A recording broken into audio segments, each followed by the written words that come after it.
ওমানের সালালা উপকূলের অদূরে 4.9 মাত্রার একটি ভূকম্পন অনুভূত হয়েছে।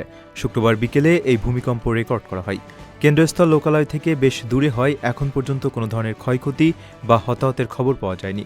সুলতান কাবুস ইউনিভার্সিটির ভূমিকম্প পর্যবেক্ষণ কেন্দ্র এক বিবৃতিতে জানিয়েছে, শুক্রবার স্থানীয় সময় বিকেল 4:01 এই ভূমিকম্প আঘাত হানে। এর কেন্দ্রস্থল ছিল ওমানের সালালা থেকে প্রায় 239 কিলোমিটার দক্ষিণে আরব সাগরের তলদেশে। ভূপৃষ্ঠ থেকে প্রায় 10 কিলোমিটার গভীরে এই ভূকম্পনের উৎপত্তি হয়।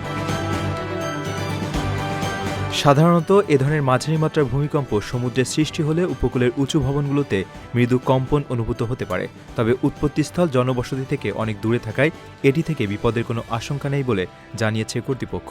এছাড়া সুনামির মতো কোনো সতর্কবার্তাও দেওয়া হয়নি। সামগ্রিকভাবে ওমানের মূল ভূখণ্ডে ভূমিকম্পের ঝুঁকি মাঝারি স্তরের হলেও দেশটির উত্তর উপকূলের কাছাকাছি থাকা ইরানের ফল্ট লাইনের কারণে পরোক্ষ ঝুঁকি থেকে যায়।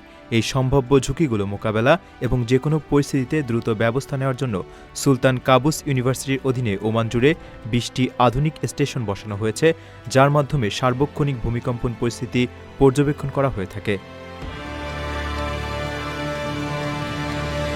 নিজের একটি স্বপ্নের ফ্ল্যাট এখন আর স্বপ্ন নয়। প্রবাসীর সিটিতে শুরু হয়েছে 6 বছর মেয়াদী সহজ কিস্তিতে ফ্ল্যাট কেনার দারুণ সুযোগ। এক ঠিকানায় আধুনিক জীবনযাপনের সব সুবিধা, নিরাপদ, পরিকল্পিত ও বিদেশের মতো স্মার্ট পরিবেশ। আজই বুকিং করুন আপনার পছন্দের ফ্ল্যাট আর গড়ে তুলুন নিজের স্থায়ী ঠিকানা।